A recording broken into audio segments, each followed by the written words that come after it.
On Tuesday, at a one-day capacity building workshop in Kano, Stallion Times trained stakeholders on permanent dialogue mechanism.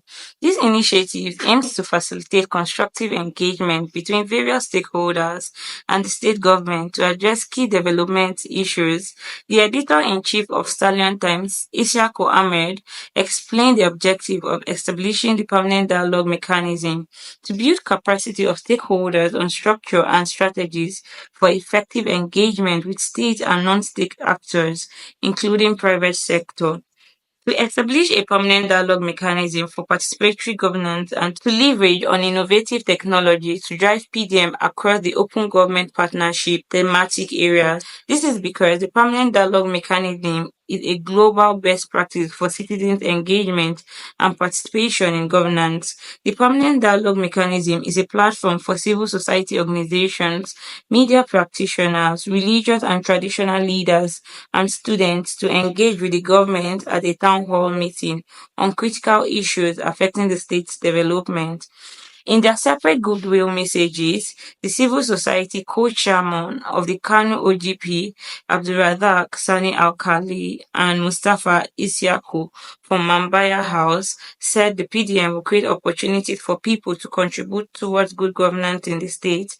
Presenting paper on the structure of engagement on permanent dialogue mechanism, the executive director of Fiscal Discipline and Development Advocacy Center, Dr. Abdulsalam Mohammed Kani said there is need to have unique and sustainable structure that will give citizens and government opportunities to share ideas on issues that will help to establish relevant projects in the community, as well as enhancing governance. A good governance consultant, Yunusa Hamza, presented a paper on innovative strategies for citizens' engagement.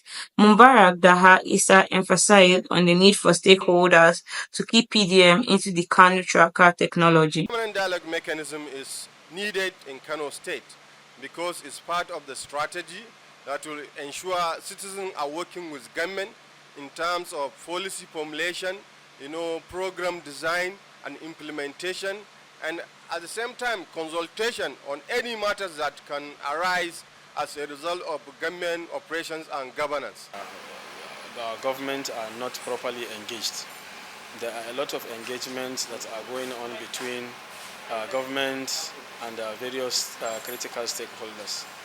But the need to actually come together and then engage on permanent basis, not on temporary basis, is very critical.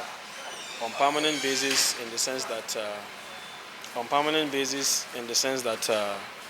we do engage regularly, we engage our executives, we engage our legislators, because they are critical stakeholders as far as governance is concerned. To be consistent in dialoguing with the powers that be or with our co-creators is very important. And that's where we'll dispel a lot of rumors and make things better for citizens.